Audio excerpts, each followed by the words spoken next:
in the state has been kicked up by RJD Supremo's firstborn, Meesa Bharati. She was famously named after the Maintenance of Internal Security Act called Meesa.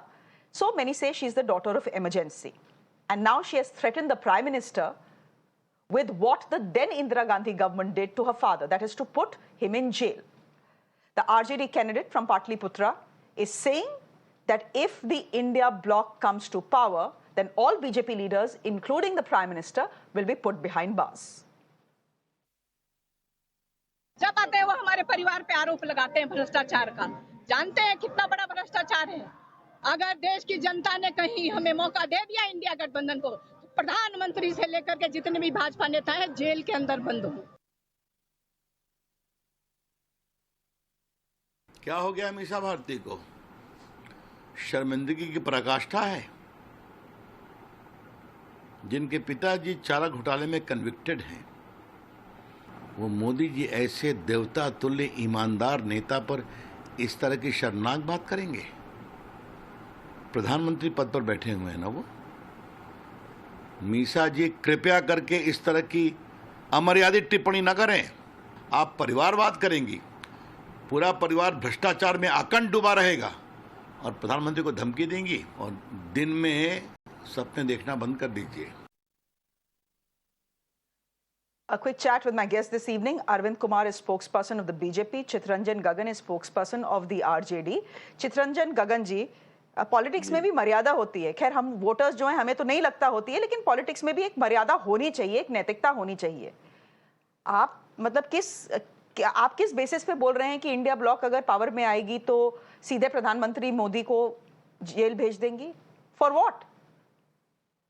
रिया जी, प्रधानमंत्री की मर्यादा होती है, मैं इससे बिल्कुल सहमत हूँ, मैं मानता भी हूँ, लेकिन मर्यादा कौन तोड़ रहा है?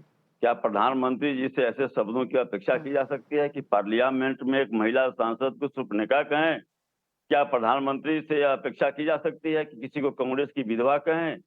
क्या प्रधानमंत्री जी से अपेक्षा की जाती है कि एक प्रदेश के मुख्यमंत्री को कहें कि दीदी, वो दीदी? इसलिए यह मर्यादा की पाठ उन लोगों को बताना चाहिए जिनको मर्यादा का ज्ञान है। पहली बात। दूसरी बात मैं बताना चाहता हूं कि वे भाजपा के नेता हैं और भाजपा के नेता हैं, वो प्रधानमंत्री पद पर हैं और प्रधानमंत्री जिस सरकार में वे प्रधानमंत्री, उस सरकार पर यह आरोप लगाया, उस पार्टी पर यह आरोप लगाया है कि जो गौ मांस का तस्करी करने वाले हैं उनसे उन्होंने चंदा लिया है। इलेक्टोरल बॉन्ड आने के बाद में सारी स्थितियां साफ हो गई हैं कि हाँ साहब, किन किन लोगों से, ठीक है, जिन लोगों पर भ्रष्टाचार के आरोप लगे हुए हैं, उन लोगों से चंदा लिया गया है।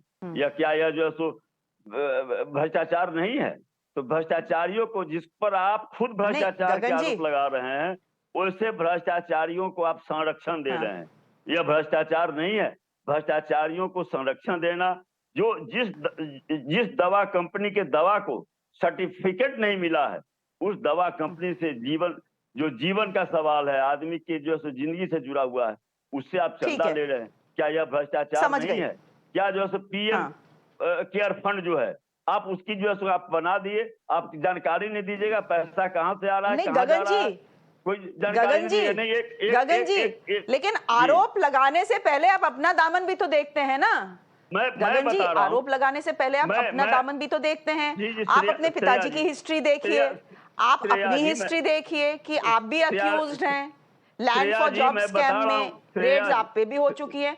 आप अपना तो दामन देख लीजिए, दूसरे पे कीचड़ उछाड़ने से पहले। श्रेया जी, मैं वही बता रहा हूँ कि आदरणीय लालू जी जिस आरोप में, अभी रविशंकर जी वकील हैं, बहुत बड़े वकील हैं, परिवारवाद की चर्चा कर रहे थे। खुद वे परिवारवाद की उपज है। उनके पिता ठाकुर बाबू जनसंघ के बहुत वरिष्ठ नेता थे। बिहार सरकार परिवारवाद को अभी मारिए गोली, अभी तो करप्शन की बात हो रही है।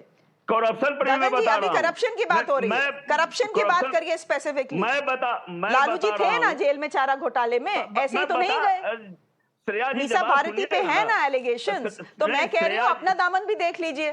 श्रेया जी, जवाब सुन लीजिए। रविशंकर जी उस केस को लड़े थे। क्या है आरोप लालू जी पर? एक पैसा खाने का आरोप नहीं है, एक नया पैसा खाने का आरोप नहीं है। उन पर आरोप यह है कि श्याम बिहारी सिन्हा जो तत्कालीन डायरेक्टर थे पशुपालन विभाग के, उनको सर्विस में इन्होंने एक्सटेंशन दिया था, एकमात्र यही आधार है। और माननीय प्रधानमंत्री जी सीबीआई के डायरेक्टर को क्या क्या बात गगन जी। एक्सटेंशन दिए, ईडी के डायरेक्टर को क्या क्या गगन जी, ये तो अब सवाल नहीं, उसी आरोप गगन में जी एक बस ये आदमी बोलूंगी जेल में जनता है सब और जानती है। एक आदमी के नहीं बारे में गगन जी कहा मैं जा बस रहा ये है कि बोलूंगी मर्यादा जनता का है सब उल्लंघन हो जानती रहा है। नहीं, अरविंद कुमार जी एक हैं तरफ- स्पोक्स पर्सन बीजेपी के, जरा सुन लेते हैं वो क्या बोल रहे हैं आपके लिए। रुक जाइए, सुन अब मैं लीजिए। आपकी बात समझ गई हूँ। Arvind ji, Kumar ji, you have time to respond to what Mr. Gagan is saying कि इलेक्टोरल बॉन्ड्स में फुल करप्शन हुआ है, फुल टू करप्शन हुआ है, और अगर वो करप्शन हुआ और इंडिया ब्लॉक अगर पार में आती है तो जो गिल्टी हैं उनको हम जेल में डालेंगे, ये कह रहे हैं। इतना क्या गलत बोल दिया? देखिए मैं सुन रहा था, it is very sad for Bihar, it is a Lalu family is black spot on Bihar face. अब इससे ज्यादा दुर्भाग्य नहीं होती है। बिहार जो भगवान बुद्ध, महावीर, आर्यभट्ट ऐसे लोगों की जननी रही है, ऐसे लोग रहा है, और मुझे क्षमा चाहिए आम जनता से कि बिहार का परसेप्शन आज लालू के चलते बिहार जाना जाता है, यही बिहार का दुर्भाग्य है। और तो और देखिए, ये जातीय उन्माद फैलाकर किसी तरह वोट बैंक लेना है, और ये करप्शन में इतने लिप्त है। अभी मैं उनके प्रवक्ता को सुन रहा था कि लालू जी ने चारा घोटाले में नहीं, कन्विक्टेड है, चारा घोटाले में उनको केवल ट्रांसफर करने का था। ये तो बता दें कि उनके पुत्र 14-16 साल के अंदर आ गया। Very sad ma'am. उसके बाद भी होता ना है कि चोर चोरी और सीना चोरी, शर्म नहीं आती है कहते हुए। इतने बड़े चैनल पर ये कहते हैं कि लालू जी चारा घोटाले में उनका कोई दोष नहीं है।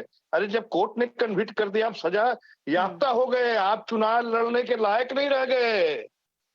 बिहार के उन गरीबों का जो बेचारे कुछ खेत बेचकर किसी तरह लैंड फॉर जॉब, आपने क्या किया है सब कुछ जान रहा है। पटना में कितने संपत्ति आपका अटैच हो चुका है। और तो और भारतीय जनता पार्टी और ईडी और सीबीआई उसमें नहीं था, केस करने वाले भी वही कांग्रेस के लोग थे और वही आरजेडी के लोग थे, वही जो आज इनके महासचिव है, भारतीय जनता पार्टी ने नहीं की थी। तो ये बड़ा दुर्भाग्य है। देखिए कम से कम बिहार का जो एक परसेप्शन था, इतनी धूमिल हुई है कि हम बाहरी निवेशक आने से डरते हैं। 90 के दशक से लेकर क्या होता रहा है, इट इज वेरी सैम। दुख के साथ कहता हूँ कि ऐसे लोग गरीबों का दोहन करते हैं, जातीय उन्माद। We have heard from the RJD, and Arvind Kumar ji, you are telling us that it's unfortunate that Bihar is known for Lalu Raj and what he did in his Raj, but Bihar is not just known for Lalu Raj, it is also known for Nitish Kumar and his flip-flops. We'll leave it there for the moment. Thank you very much. I just wanted to hear what both sides are saying. Was a red line crossed? I will let our viewers decide, but I do think that the red line was crossed when you're speaking about the Prime Minister of this country, irrespective of whether you're the opposition or not. You need to respect the post, if not the man. So was a red line crossed? Yes, a red line was crossed, but we leave it there for the moment. We let our viewers decide on which side they stand on. Arvind Kumar, spokesperson of the BJP, and Chittaranjan Gagan, spokesperson of the RJD. Thank you very much.